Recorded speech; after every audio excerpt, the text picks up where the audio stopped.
വരെ മടക്കമില്ലാത്ത യാത്ര.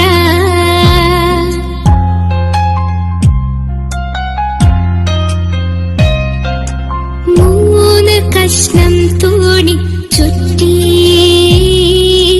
മുറിയാതെ ധിക്കാരം ചൊല്ലി. മൂന്ന് കഷ്ണം തുണി ചുറ്റി മുറിയാതെ ധിക്കാരം ചൊല്ലി.